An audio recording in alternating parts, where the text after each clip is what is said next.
Hey everyone, Peter Zeihan here, coming to you from Heart Lake above Boulder, Colorado, just below the Continental Divide, which is where I'll be for the next few days.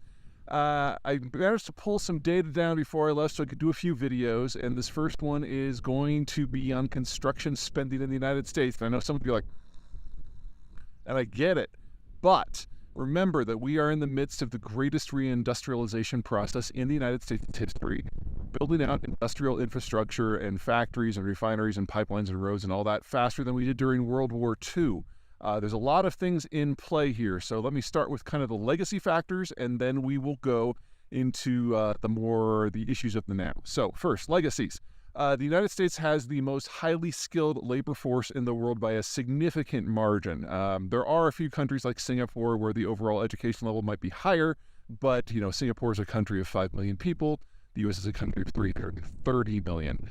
Even in, say, the Germans or the French, which might have a little bit more productivity per hour than the United States, we're talking about a labor force in the United States that's 4, 5, 6 times as much.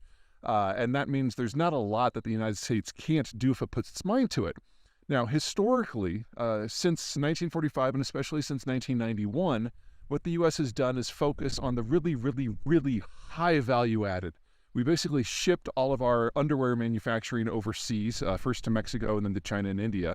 And instead, we designed computers, we designed space stations, we designed microchips.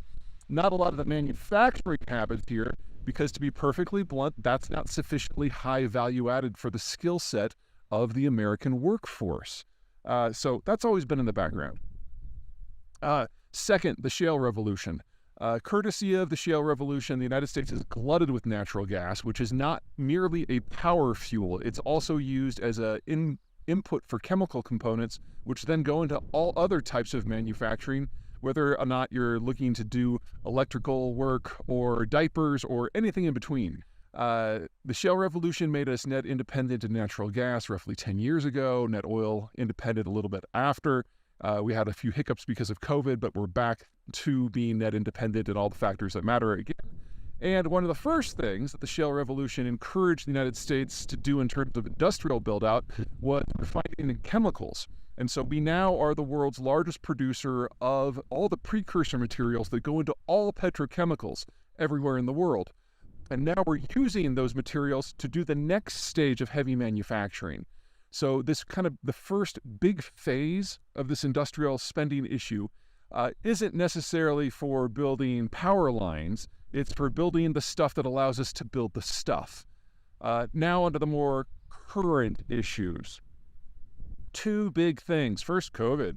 We discovered that our international supply chains perhaps weren't as reliable as we thought they were. And between China's centrality in all things manufacturing and China's own COVID lockdown, we found out that if we wanted stuff, we had to build it ourselves. So we did.